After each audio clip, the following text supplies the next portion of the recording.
On the field, Brandon Marshall has emerged as one of the best young wide receivers in the NFL, a physical player, noted for breaking tackles, who's earned his nickname, the Beast. Rashida Watley remembers Marshall long before any of his success as a professional athlete. How long have you known this guy? What am I, 25?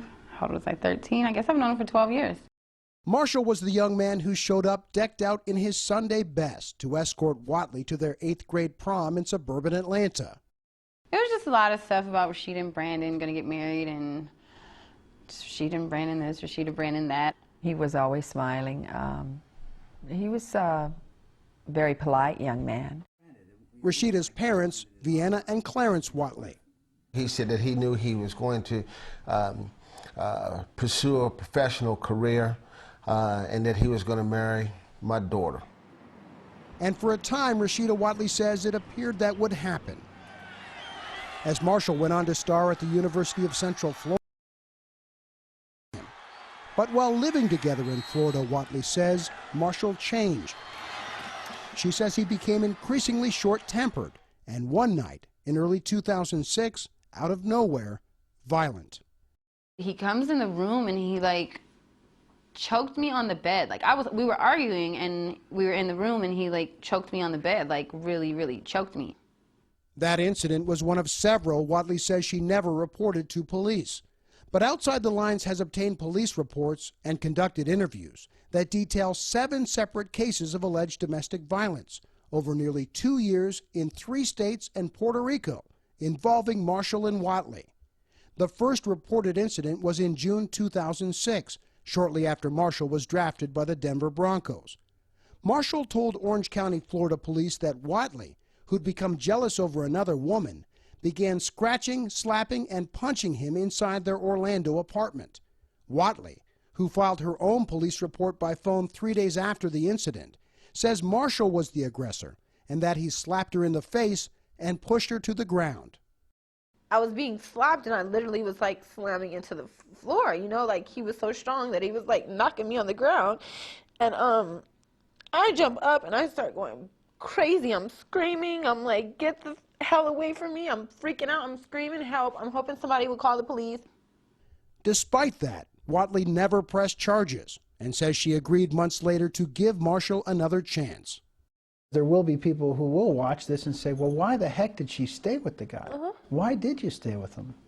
I don't know. I've known, I loved him, for one. I had known him since the 8th grade, and we just always had these fairy tale plans. I guess I was in denial. I didn't think it was that bad. I just always thought I could take it, and after a while it started to make me, I guess, tough and just angry, to where I would start to, if he hit me, I'm punching and kicking, fighting him back. What followed, according to police, was a string of violent episodes. Watley told Outside the Lines that in March 2007, Marshall assaulted her in his home in the suburban Denver subdivision. Another case of domestic abuse she says she never reported to police. 911, where is your emergency? I need an officer to Palomino Park. It wasn't until the next day, Watley says, when Marshall reportedly blocked her taxi cab with his car in an effort to force her to stay with him, that Watley called police for help. You're going over the curb? Oh, God, he's going to... Ma'am, tell this taxi driver to park the car, lock the doors, and stop moving, okay? Because I don't want you guys to crash. At one point, Watley says Marshall approached the taxi on foot and pounded the windows, an account confirmed to Outside the Lines by the taxi driver. Move the car, move the car, move the car. He's wrong your car, he's going to break your glass. Okay, he's going to break the window already. He's crazy, he's attacking the car. He's attacking the car, okay? Marshall was arrested and charged with false imprisonment and domestic violence.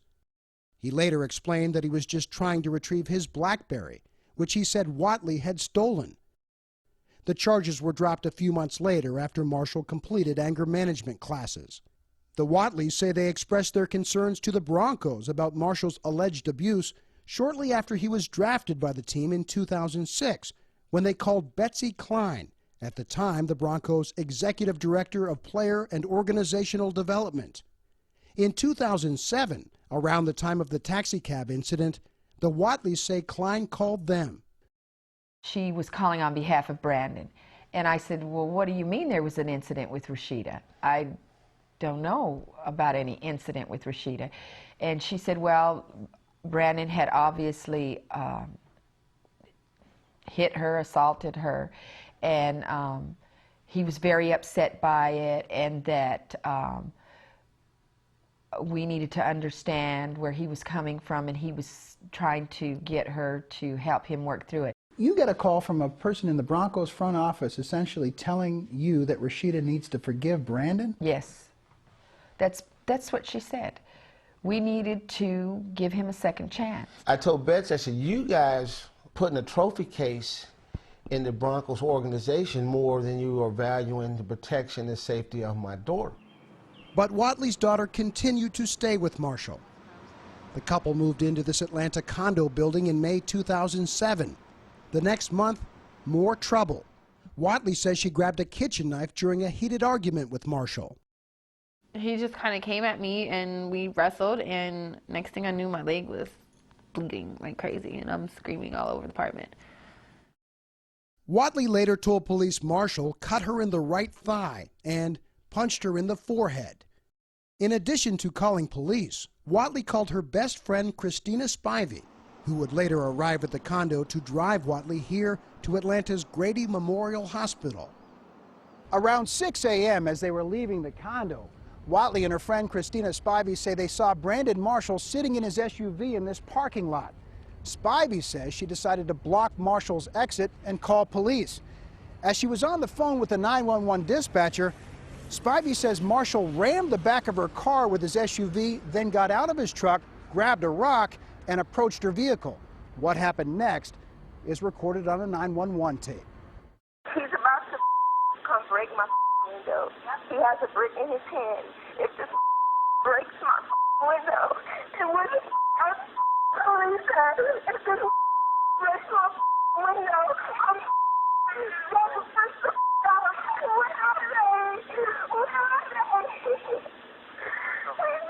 Crazy.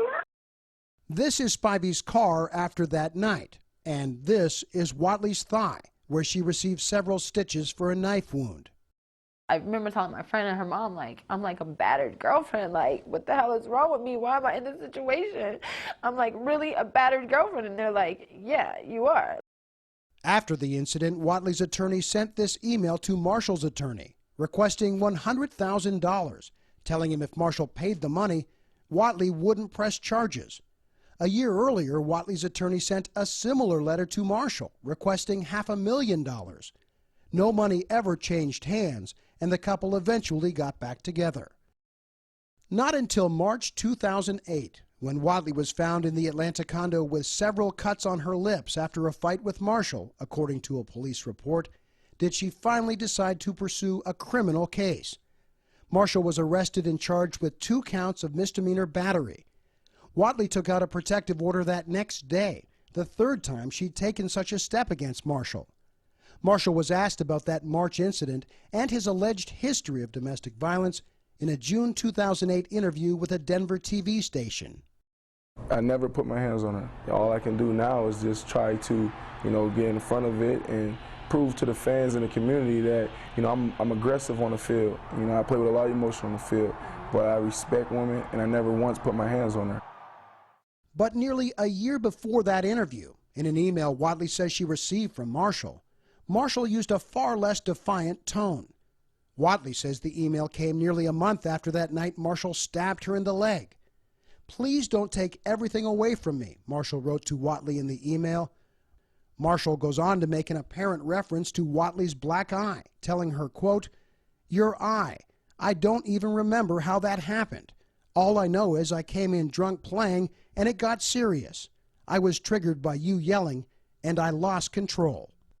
Marhsall still faces 2 counts of simple battery, charges that stem from a March 2008 domestic violence case involving Rashida Watley. He's scheduled to go on trial in an Atlanta courtroom in June. When Outside the Lines asked to interview Marhsall through his agent and attorney to discuss the case and his alleged history of domestic violence, they both declined our request. The Broncos also wouldn't comment about the Watley's allegations that the team responded inappropriately to their concerns about Rashida Watley's safety.